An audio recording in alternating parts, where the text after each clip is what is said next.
Bonjour à tous et en particulier à celles et ceux qui s'intéressent au carnaval de Limoux. Eh bien, nous sommes aujourd'hui sur la place de la République à Limoux, la place centrale de la ville, autour de laquelle se déroule durant quelques 3 mois chaque année le plus long carnaval du monde. Et dans cette rubrique, les arcanes des arcades, nous avons exhumé pour vous de notre passé carnavalesque quelques anecdotes savoureuses et cocasses, bien dans l'esprit espiègle de ce folklore limouxin.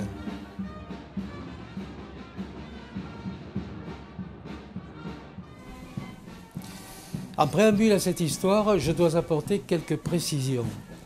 Lorsqu'on se déguise, on ne doit pas laisser transparaître d'indices qui puissent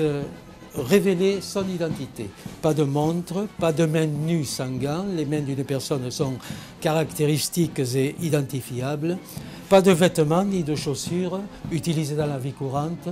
donc aucun signe distinctif, mis à part ce qu'on est dans l'impossibilité de dissimuler, à savoir une très grande taille ou trop imposante corpulence, mais là,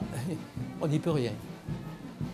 Cette histoire concerne celle d'un carnavalier dont l'épouse avait quelques soupçons présumés sur les incartades adultères de son mari, favorisés par la sortie de la bande. Afin de s'assurer que ce dernier ne se soit pas éclipsé pour la raison que vous devinez, elle avait décidé de suivre le carnaval intégralement toute une après-midi pour constater que son mari était bien toujours présent au sein de la bande, car elle le reconnaissait grâce à ses chaussures.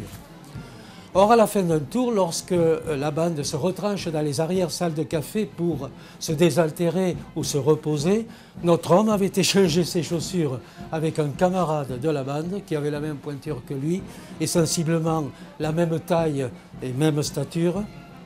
Et c'est ainsi qu'il avait pu discrètement s'éloigner après s'être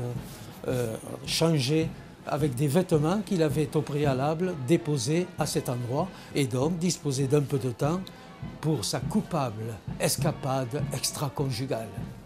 Quant à son épouse, à la vue de ce carnavalier portant ses chaussures et constatant à l'évidence que son mari était bien toujours là avec sa bande en train de faire un carnaval, eh bien, elle fut toute l'après-midi rassurée de savoir que ses soupçons n'étaient pas fondés.